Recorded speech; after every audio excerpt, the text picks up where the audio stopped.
అంటే పుష్కర కాలం తర్వాత జరుగుతున్నటువంటి జయకేతనం లేదా ఆవిర్భావ సభ. పవన్ కళ్యాణ్ గారు శాసనసభలోకి ప్రవేశించిన తర్వాత, అధికారంలోకి వచ్చిన తర్వాత జరుగుతున్నటువంటి మొదటి సభ ఇది, ఆవిర్భావ సభ. దీని మీద చాలా పెద్ద ఎత్తున ఊహాగానాలు, చాలా బ్రహ్మాండంగా జరుగుతుంది. చాలా మంది జనం వస్తారు. చాలా ఆసక్తిగా ఎదురు చూశారు రాష్ట్రంలో ఉన్నటువంటి ప్రజలు కానీ, లేదు రాజకీయ విశ్లేషకులు కానీ. ఈ జయకేతంలో ఏ సంకేతాన్ని రాష్ట్ర ప్రజలకి, జనసేన పార్టీ కార్యకర్తలకి, నాయకులకి చంద్రబాబు నాయుడు గారు లేదో పవన్ కళ్యాణ్ గారు ఇస్తారు అని చాలా ఆసక్తిగా ఎదురు చూశారు. నిన్న సభ జరిగింది. జనం సహజంగానే బాగానే వచ్చారు. చివరిదాకా ఉండలేదు, మధ్యలో వెళ్ళిపోయారు. కానీ పవన్ కళ్యాణ్ గారు 8:45 నిమిషాలకు ఎప్పటికో ప్రారంభించి 10 దాకా తన సుదీర్ఘమైనటువంటి ఉపన్యాసాన్ని ఇచ్చారు. ఆ ఉపన్యాసం లేదా నేను చాలా ఆతృతగా, రేపు అంటే ఇవాళ ఎంతో కొంత స్పందించాల్సి ఉంటుంది అపోజిషన్లో ఉన్నటువంటి మేమని చాలా ఆసక్తిగా చూశా. ఆసక్తిగా చూసిన తర్వాత నాకు అర్థమైంది అసలు ఆయన ఏం చెప్పాలనుకున్నాడు, ఏమి చెప్పాడు. నాకు అర్థం కాకపోతే అర్థం కాకపోయింది, రాజకీయ విశ్లేషకులకు అర్థం కాకపోతే అర్థం కాకపోయింది, జన సైనికులకు అర్థం కాకపోతే అర్థం కాకపోయింది, కనీసం ఆయనకైనా అర్థమైందా అనేది నాకు అర్థం కాల. మొదటి మాత్రం ఒక పావు గంట సేపు ఒక కృత్రిమంగా ఊగిపోతూ, చాలా శ్లోకాలు చదువుతూ, చాలా వీరత్వాన్ని ప్రదర్శిస్తూ ఊగిపోయారు. తర్వాత నార్మాలిటీకి వచ్చి మాట్లాడారు. ఒక మాట మాత్రం అన్నాడబ్బా, వాస్తవంగా ఒప్పుకోవాలి. నిలబడ్డాం, 4 దశాబ్దాల టీడీపీని నిలబెట్టాం. ఆయన నిలబడ్డాడు. 4 దశాబ్దాల పాటు ఉన్నటువంటి టీడీపీ పడిపోతుంటే దాన్ని నిలబెట్టాడంట. ఇవాళ కాదుగా, మేము డే 1 నుంచి చెబుతున్నాం. అసలు టీడీపీ పార్టీని నిలబెట్టడం కోసమే పుట్టినటువంటి రాజకీయ పార్టీ మీది. టీడీపీని కాపాడుకోవడం కోసం ఏర్పాటు చేయబడినటువంటి పార్టీది. 2014 మార్చిలో జస్ట్ బిఫోర్ ఎన్నికలప్పుడు దీన్ని ప్రారంభించి ఒక బి టీమ్గా చంద్రబాబు నాయుడు గారు వదిలారు. కాపులందరినీ కట్టగట్టి, ఎందుకంటే డైరెక్ట్గా చంద్రబాబు నాయుడు గారి కాపుల్ని చేతుల్లోకి తీసుకోలేడు. ఈ రాష్ట్రంలో ఉన్నటువంటి కులాల చరిత్ర అలాంటిది. చంద్రబాబు నాయుడు గారు తెలుగుదేశం పార్టీ కాపు సామాజిక వర్గం మీద అనేకమైనటువంటి దుశ్చర్యలు చేసినటువంటి సమాజం ఆంధ్ర రాష్ట్రంలో ఉంది. అందులో డైరెక్ట్గా ఆయనతో మాట్లాడలేరు కాబట్టి కాపులతో పవన్ కళ్యాణ్ గారిని అక్కడ పెట్టి ఆయన నుండి అట్రాక్ట్ చేసి తద్వారా తన వైపు మరలించుకోవాలనేటువంటి ఒక ప్రయత్నంలో భాగంగానే జనసేన పార్టీ ఆవిర్భవించింది అనేది ఇవాళ మేము కొత్తగా చెప్పటంలా, డే 1 నుంచి చెబుతున్నటువంటి అంశమని ఈ సందర్భంగా నేను మనవి చేస్తున్నా. ఆ ప్రక్రియలోనే చంద్రబాబు నాయుడు గారికి ఎప్పుడు ఆపద వచ్చినా కాపులు తీసుకెళ్లి లింక్ చేయడానికి ఏర్పాటు చేయబడినటువంటి ఒక రాజకీయ పార్టీగా ముద్రపడినటువంటి రాజకీయ పార్టీ. అందువల్లే చంద్రబాబు నాయుడు గారిని నిలబెట్టడానికి ప్రయత్నం చేశారు.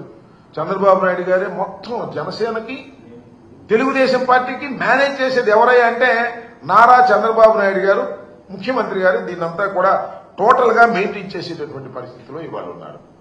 దీనిలో ఒక మాట అన్నారు పవన్ కళ్యాణ్ గారు, 100% స్ట్రైక్ రేట్. ఏంటి 100% స్ట్రైక్ రేట్? నాకు అర్థం కాలేదు. మీరు ఒక్కళ్ళే వచ్చారు 100% స్ట్రైక్ రేట్ కి. 21 సీట్లు పోటీ చేశారు, 21 సీట్లు మీరు గెలిచారు. అందువల్ల మీరు 100% స్ట్రైక్ రేట్ అని అనుకుంటే ఎలాగా అంటున్నా? అది బలం కాదు నాయన. 2 పార్టీల యొక్క మద్దతు నీకు వాపుగా కనపడి నీకు 21 వచ్చినాయి.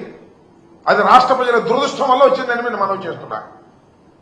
21 సీట్లు గెలుచుకొని ఇది నాకు స్ట్రైక్ రేట్, అద్భుతం, అమోఘం అనేటువంటి మాట మాట్లాడుతున్నారు. శభాష్ అయ్యా. నేను మాట చెప్తాను. ఏమండి పవన్ కళ్యాణ్ గారు, కొన్నిదల పవన్ కళ్యాణ్ గారు, మీ డయాస్ మీద 21 మంది శాసనసభ్యులు ఉన్నారు, 2 పార్లమెంట్ సభ్యులు ఉన్నారు.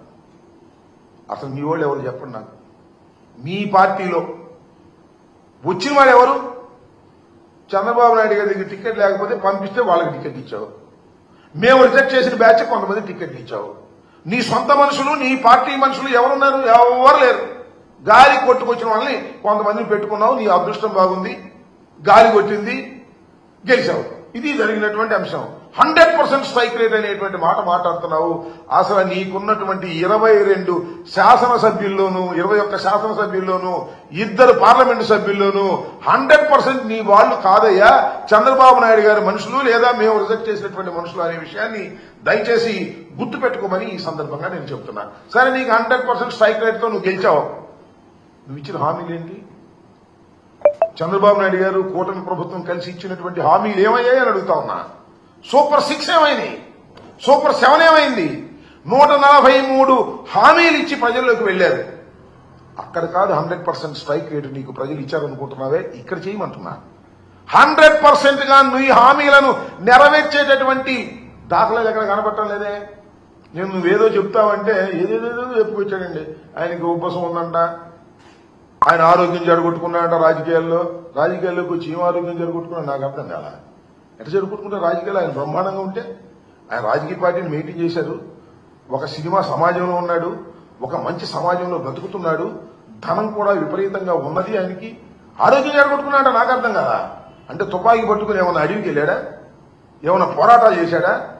నేను ఆరోగ్యం జరగొట్టుకున్నాను, రాజకీయాల వల్ల ఈ 11 సంవత్సరాల పాటు రాజకీయాలు లాగటం అంటే సామాన్యమైందా, ఎంత కష్టమైంది అని ఆయనే చెప్పుకునేటటువంటి పరిస్థితి వాళ్ళ కనిపిస్తా ఉంది. అంతేకాదు, నాకు చాలా విచిత్రం వేసింది ఏంటంటే, ఎవరో హిందీ పత్రిక ఇంగ్లీష్ పత్రిక ఈయన గురించి రాశారంట మ్యాగజైన్ లో.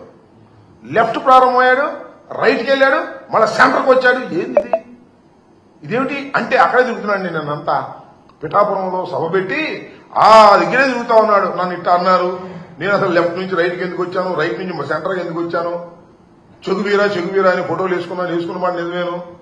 చెగువీరా డాక్టర్ కాబట్టి సమాజానికి సేవ చేస్తున్నాడు కాబట్టి ఆయన పంపేసుకున్నాడు, కానీ ఆయన సిద్ధాంతాలకు నాకు పని ఏంటి అంటున్నాడు. ఇది కాదు, ఇంకో గొప్ప విషయం చెబుతాను మీకు. వాళ్ళ ఇంట్లో రామనామ స్మరణ వినపడుతుందంట ఎప్పుడు కూడా. అంతకుముందేమన్నాడు గుర్తుందా మీకు? ఆయన మర్చిపోతాడు, అది వేరే అంశం. మా నాన్నగారు హేతువాది, దీపారాధనలో సీరియట్ అంటించుకున్నాడు అన్నాడు. నేనేమి పాపం వారిని వాళ్ళ నాన్నగారిని కించపరచాలని కాదు సుమా, ఎందుకంటే ఆ నాన్నగారు చాలా గొప్పవాడు. 3 బ్రహ్మాండమైనటువంటి పేరు ప్రఖ్యాతులు సంపాదించుకున్నటువంటి కొడుకుల్ని కన్నటువంటి వ్యక్తి. కానీ దేనికో దానికి సెటిల్ అవ్వను స్వామి. మీ నాన్నగారు హేతువాదా లేక రామనామస్మరణ చేసే వ్యక్తి ఏదో సెటిల్ అవ్వకోకుండా ఆయన్ని కించపరిచేటటువంటి కార్యక్రమాలు ఎందుకు చేస్తున్నారో నాకు అర్థం కావడంలా. అక్కడక్కడే తిరిగేటటువంటి కార్యక్రమం చేస్తున్నారు. ఏమిటో ఇది చాలా దురదృష్టకరమైనటువంటి అంశం. చాలా మంది అనుకున్నారు ఉప ముఖ్యమంత్రి గారు కదా, ముఖ్యమంత్రి గారి తర్వాత ముఖ్యమంత్రి అందరు వాడు కష్టపడి సాధించుకున్నాడు, 21 సీట్లు గెలిపించుకున్నాడు. తన పార్టీ వాళ్ళు కాపోయినా ఆ పార్టీ వాడిని పట్టుకుని ఉప ముఖ్యమంత్రిగా ఉండి మరి ఇచ్చిన హామీల పట్ల నీ జయకేతంలో ఏమైనా మాట్లాడేవా? ఇదిగో మేము సూపర్ 6 ఇచ్చాం, ఇవన్నీ కూడా అమలు చేయబోతున్నాం. మేము ఇంతకు ముందు అనేకమైన హామీలు ఇచ్చాం, ఫలానా హామీని నెరవేర్చబోతున్నాం. మళ్ళా రాబోయే కాలంలో వైఎస్ఆర్ కాంగ్రెస్ పార్టీని ఎదుర్కొనే ధీటైన పార్టీగా మేము తయారవుతాం, జనసేనను పెంచుతాం. అదేం లేదు. జనసేనను పెంచుతామంటే పవన్ కళ్యాణ్ మన చంద్రబాబు నాయుడు గారు ట్యాప్ కట్టేస్తాడు. అందువల్ల ఆ మాట అనేటటువంటి ధైర్యం లేకుండా మాట్లాడేటటువంటి ప్రయత్నం ఇవాళ చేస్తున్నారు. మళ్ళా కొత్త విషయాలు చాలా గొప్పగా మాట్లాడండి. మీకు గుర్తుందిగా ఆ మధ్యన ఉత్తరాది వారి అహంకారం ఏమిటి, ఉత్తరాది వారి మన దక్షిణాది మీద పత్రం ఏంటి అని చిందుకున్నాడు, స్లోగన్లు ఇచ్చాడు. మనం మారిపోయాడండి. ఇప్పుడు ఉత్తరాది వారి అహంకారం పోయి ఉత్తరాది వారికి దక్షిణాదిని కాపాడటం కోసం ఆయన ఒక సైనికుడిగా తయారయ్యాడు. మొత్తం వెళ్ళాడు. షణ్ముఖ యోగం అంట, అదేంటో నాకు అర్థం కాల. ఒక వ్యూహం నుంచి ఒక వ్యూహం, ఆ వ్యూహం నుంచి ఈ వ్యూహంగా మారుతాడు. ముందేమో ఎర్ర కండువా వేసుకుంటాడు, ఆ తర్వాత మళ్ళీ ఏదేదో కండువాలు వేసుకుని మళ్ళా వచ్చి కాషాయ రంగు వేసేసుకుంటాడు. ఎందుకు మారావు అసలు ఏమిటి ప్రజలకు చెప్పాలి కదా. ఎలా మార్పు చెందుతూ వచ్చావు సిద్ధాంతం చెప్పాలి కదా. నాకు అర్థం కాలేదు. ఎక్కడో చోట సెటిల్ అవ్వాలి కదా, ఎక్కడ సెటిల్ కావట్లా. ఎక్కడ సెటిల్ అవుతాడో అర్థం కావట్లా. గాల్లో కొట్టుకుపోతా ఉన్న ఎడ్డు పెడతాడు. ముందు తుపాకీ కొట్టడం ద్వారా రాజ్యాంగం రావాలి, విప్లవకారుణ్ణి. మీకు గుర్తుందో లేదో చిరంజీవి గారు చెప్పాడు ఒక సందర్భంలో, అసలు మా ఊడు అడవులకి వెళ్ళిపోతాడని భయపడ్డామండి, అంత విప్లవకారుడిగా బయలుదేరాడు, ఏదో చివరికి సినిమాల్లోకి వచ్చి అయ్యాడు అనేటువంటి పద్ధతుల్లో మాట్లాడాడు. నాకు అర్థం కానటువంటి అంశం ఏంటంటే, నాకే కాదు ఎవరికీ అర్థం కానటువంటి పరిస్థితి. ఇవాళ అనేకమైన హామీలు ఇచ్చినటువంటి ప్రభుత్వం మీ కూటమి ప్రభుత్వం. 3 కలిసి అధికారంలోకి వచ్చారు, మమ్మల్ని ఓడించారు. గద్దె దించుతా ఉన్నారు, దించారు, అయిపోయింది. మీరు మీ సంగతి ఏంటి? గద్దెకి మీరేం పగలదిస్తున్నారని అడుగుతా ఉన్నా, మీరేం చేస్తున్నారని అడుగుతా ఉన్నా. ఇవాళ జయకేతనం అని చెప్పి మీటింగ్ పెట్టి అందరినీ పిలిచి మీరు మాట్లాడింది ఏంటి, మీరు చెప్పింది ఏంటి, ఏమి అర్థం కానటువంటి ఒక అగమ్యం గోచరంగా ఇవాళ పవన్ కళ్యాణ్ గారు ప్రవర్తిస్తున్నాడు. ఆయనకి అసలు ఒక సిద్ధాంతమే లేదు. షణ్ముఖ వ్యూహం అని చెప్పేసి ఒక వ్యూహం నుంచి మరొక వ్యూహం, ఆ రకంగా ఊసర వెలిలాగా మారిపోతున్నారు. సెటిల్ కానటువంటి పరిస్థితి ఇవాళ కనిపిస్తా ఉంది. వాలంటీర్లు మోసం చేశారు. కళాశాలల్లో పేదవారికి, వైద్య కళాశాలలో పేదవారికి మేము సీట్లు ఇచ్చే కార్యక్రమం చేస్తుంటే అమ్ముకుంటున్నామని చెప్పారు. ఇవాళ మొత్తం ప్రైవేట్ కళాశాల మొత్తాన్ని తీసుకువెళ్లి ప్రైవేట్ రంగానికి, గవర్నమెంట్ కళాశాల అన్నింటినీ ప్రైవేట్ రంగానికి ఇచ్చేటటువంటి ఒక దౌర్భాగ్యమైన స్థితికి ఇవాళ మీరు తీసుకొచ్చేటటువంటి పరిస్థితి ఇవాళ తీసుకొచ్చారు. ఇది చాలా దురదృష్టకరమైనటువంటి పరిణామాన్ని మనం చేస్తున్నాం. అంతేకాదు ఇవాళ కూటమి ప్రభుత్వంలో ఉన్నటువంటి శాసనసభ్యులు కానీ, ఎంపీలు కానీ, మంత్రులు కానీ ఏం జరుగుతుంది? వాళ్ళ దోపిడీ, ఇసుక దోపిడీ, మట్టి దోపిడీ, బియ్యం దోపిడీ. అసలు జనసేనలో ఉన్నటువంటి శాసనసభ్యులు అందరూ కూడా దోపిడీ చేస్తుంటే హాయిగా చుక్కలు లెక్కడుతున్నావు నువ్వు. అదేమంటే నువ్వు వీరుణ్ణి, సూర్యుణ్ణి, అవినీతికి వ్యతిరేకం, ధర్మం కోసం పరిపాలన చేస్తాను, కోపం వస్తుంది నాకు, ఇవన్నీ మాట్లాడతాం. మీ వాళ్ళు దోచుకుంటుంటే మాత్రం నీకు ఏ రకమైన కోపం రాదు. మీ వాళ్ళు డైరెక్ట్ గా లెక్చర్లు కొడుతున్నారు, డాక్టర్ల మీద తిరగబడుతున్నారు. అసలు నీకు అతి ప్రియమైనటువంటి మంత్రి గారు ఉన్నాడు, ఆయన కలెక్షనే పనిగా బియ్యం, రైసు, విజిలెన్సు, దాడులు, సీజు, మళ్ళా ఓపెను, డబ్బులు. ఈ మధ్య సీజ్ ది షిప్ అని సముద్రంలోకి వెళ్ళావు, మళ్ళీ తిరిగి వచ్చావు. అర్థం పర్థం లేని మాటలు మాట్లాడేటటువంటి పరిస్థితికి వల్ల మీరు దిగజారిపోయినటువంటి పరిస్థితులు ఉన్నాయి. అసలు మీ సిద్ధాంతం ఏంటో, మీ పరిస్థితి ఏంటో మీకే తెలియని పరిస్థితుల్లో మీరున్నారనేది ఇక్కడ నేను చాలా స్పష్టంగా చెప్పదలుచుకున్నాను. ఏది ఏమైనప్పటికీ కూడా ఒక పద్ధతి ప్రకారం ముందు వెళ్లవలసినటువంటి మీరు పద్ధతి తప్పి ఇష్టానుసారంగా వెళ్తున్నారు. ఒకసారేమో తెలుగుదేశానికి సపోర్ట్ చేస్తారు, ఒకసారేమో వ్యతిరేకించినట్టుగా నటిస్తారు. కారణం ఏంటంటే తెలుగుదేశం పార్టీ యాంటీ ఎస్టాబ్లిష్మెంట్ ఓట్లను చీల్చేయాలి అనే ఉద్దేశంతో బీఎస్పీ, సిపిఐ, సిపిఎం వీళ్ళతో జతకడతారు.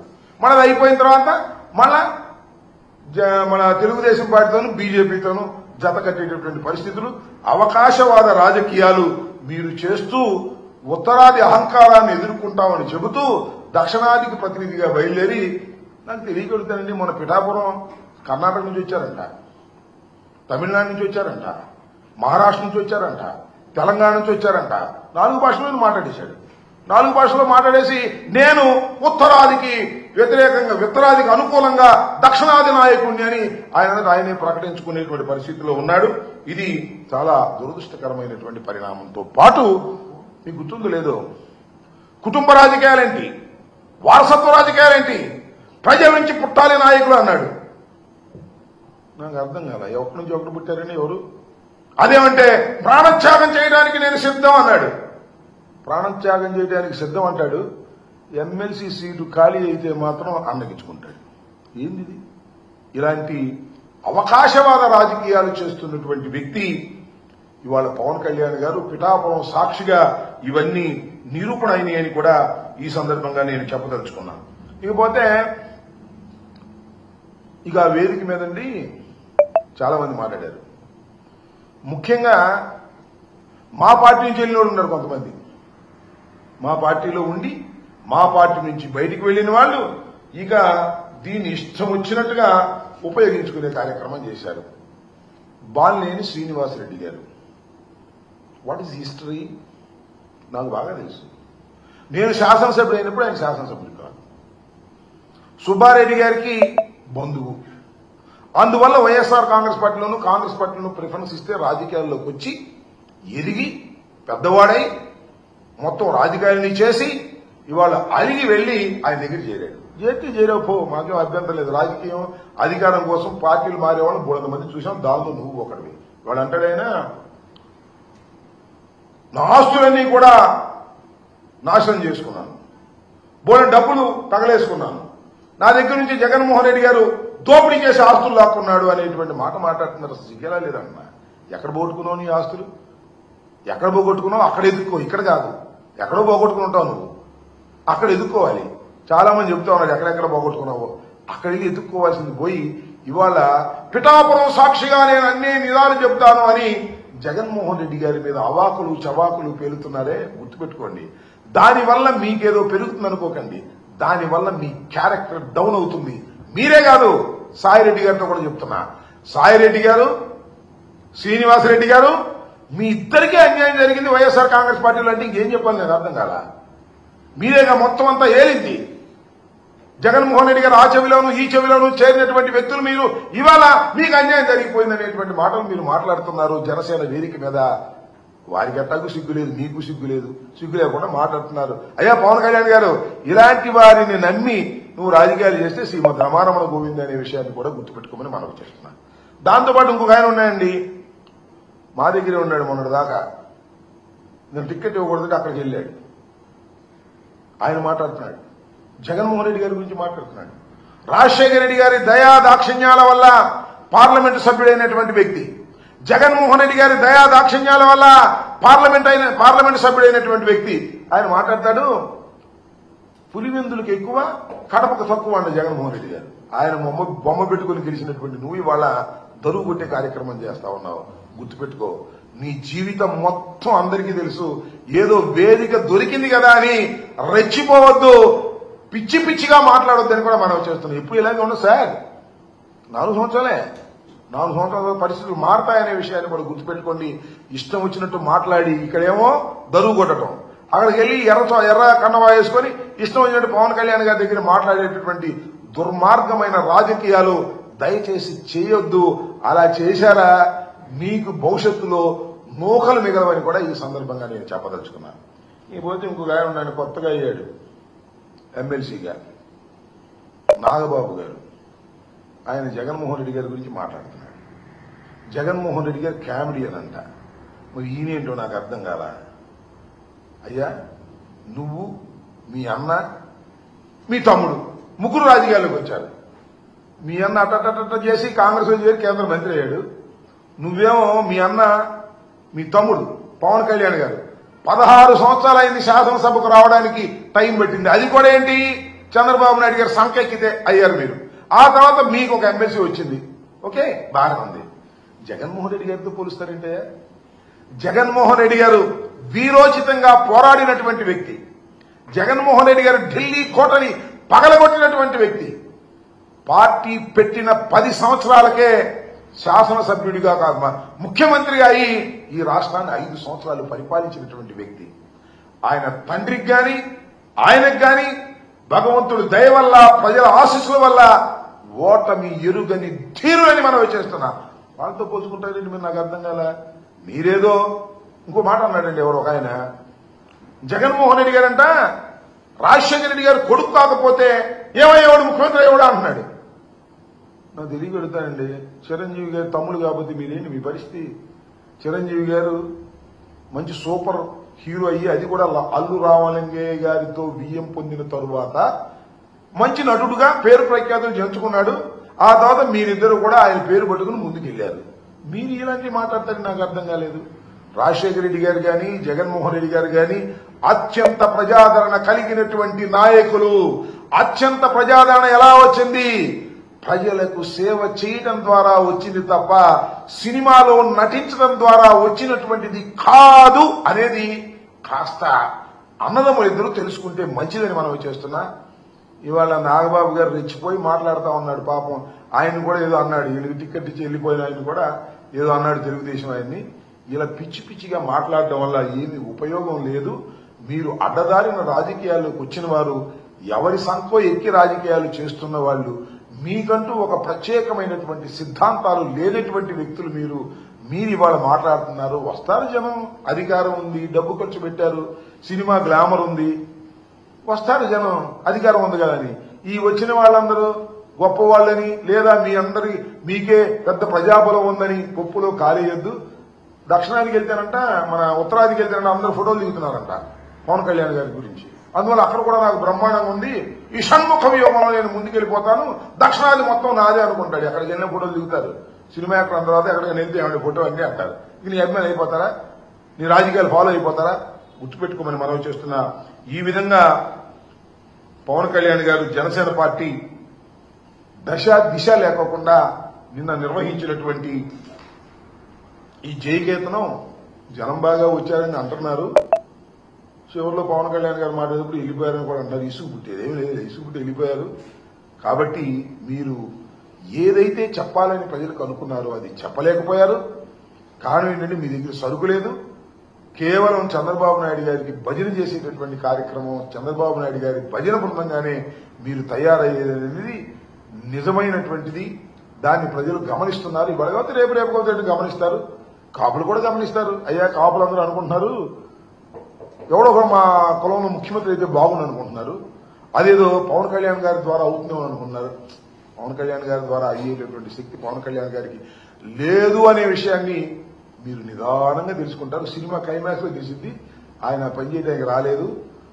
కేవలం చంద్రబాబు నాయుడు గారికి ఊడిగం చేయడానికి కాపులందరినీ కట్టగట్టుకుని తీసుకువెళ్లి చంద్రబాబు నాయుడు గారికి అప్పజెప్పడానికి మాత్రమే ఆయన రాజకీయ పార్టీ పెట్టి నడుపుతున్నారనే విషయాన్ని ముఖ్యంగా పిఠాపురం తాలూకా ప్రజలు నేర్చుకోవాలి, తెలుసుకోవాలని ఈ సందర్భంగా నేను చెప్పదలుచుకున్నాను.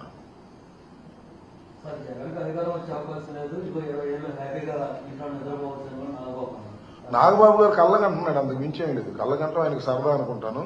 నాగబాబు గారు బాగా కలలు కనేటువంటి పరిస్థితిలో ఉన్నాడు. ఎందుకంటే అర్ధంతరంగా ఎమ్మెల్సీ అయిపోయాడు కదా తమ్ముడు వల్ల. అందువల్ల అందరూ కూడా ఎవరు అధికారంలోకి రారు, మేమే 30 సంవత్సరాలు ఉంటాం, మేమే 20 సంవత్సరాలు ఉంటాం అనేటువంటి కలలు నాగబాబు గారు కంటున్నారు. ఆ కలలన్నీ కూడా కలలవుతాయి. ఆయనే తెలుసుకుంటాడు. రాబోయే కాలం ఇప్పటికే ప్రజా వ్యతిరేకత పెరిగింది. అసలు పవన్ కళ్యాణ్ గారు అనే వ్యక్తి చాలా నిస్వార్థ జీవి, ప్రజల కోసం పోరాడతాడు అని బిల్డప్ ఇచ్చారు. నీకు ఎమ్మెల్సీ గానే అర్థమైపోయింది ఆయన ప్రజల కోసం పోరాడే మనిషి కాదని, కుటుంబం కోసం పోరాడే మనిషి అని. కాబట్టి బండారం బయటపడిపోతుంది, ప్రజలు గమనిస్తున్నారు.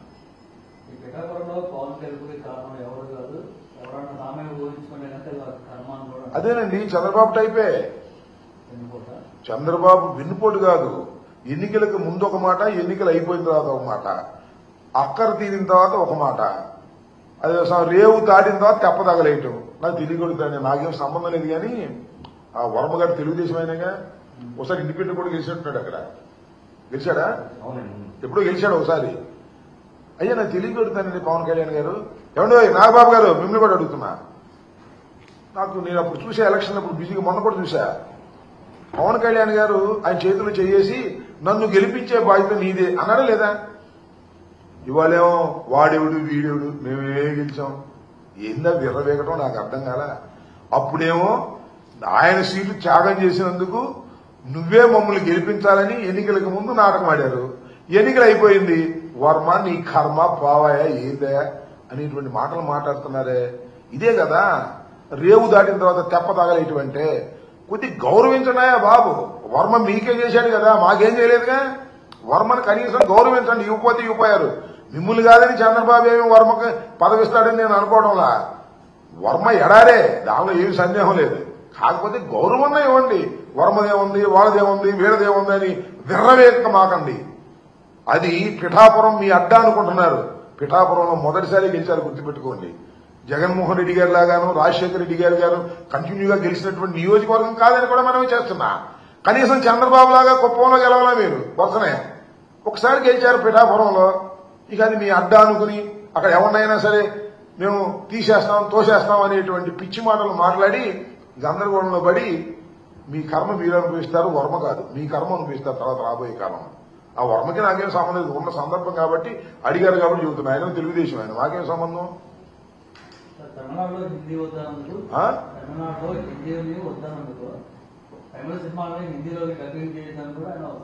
అదే ఇప్పుడు నేను చెప్పే కదా. ఒకప్పుడేమో ఉత్తరాది అహంకారం అన్నాడు. ఇవాళ ఉత్తరాది అహంకారానికి తల వంచి దక్షిణాది రక్షకుడుగా తయారయ్యాడు. ఈ దక్షిణాది మొత్తాన్ని అసలు పిఠాపురంలో జరిగింది. మీరు దక్షిణాది మీటింగ్ అని చెబుతాడు ఆయన ఒక విధంగా. చూశారుగా మీరు. ఎన్ని భాషలు మాట్లాడాడు? కన్నడం నాకు వచ్చన్నాడు, తమిళం నాకు వచ్చన్నాడు, మహారాష్ట్ర గురించి మాట్లాడాడు, గద్దర్ గురించి మాట్లాడాడు, తెలంగాణ గురించి మాట్లాడాడు, ఆంధ్రప్రదేశ్ గురించి మాట్లాడాడు. మొత్తం పెద్ద కచ్చి వేసి పారేశాడు దక్షిణాది మొత్తానికి. ఉత్తరాది అహంకారానికి దక్షిణాది చేశాడు. ఏంది ఊసర వెళ్లి పనులు? ఒకప్పుడేమో దక్షిణాది వాళ్ళని ఉత్తరాది వాళ్ళు తొక్కేస్తున్నారని ఘీంకరించావు. ఇవాళేమో సాష్టాంగపడి చెబుతున్నావు. ఇదే నీ దగ్గర ఉన్న అవకాశవాద రాజకీయాలు అంటే ఇవేననే విషయాన్ని దయచేసి గుర్తుపెట్టుకొని పవన్ కళ్యాణ్ గారిని చెప్పదలుచుకున్నాను. ఓకే. గుంటూరు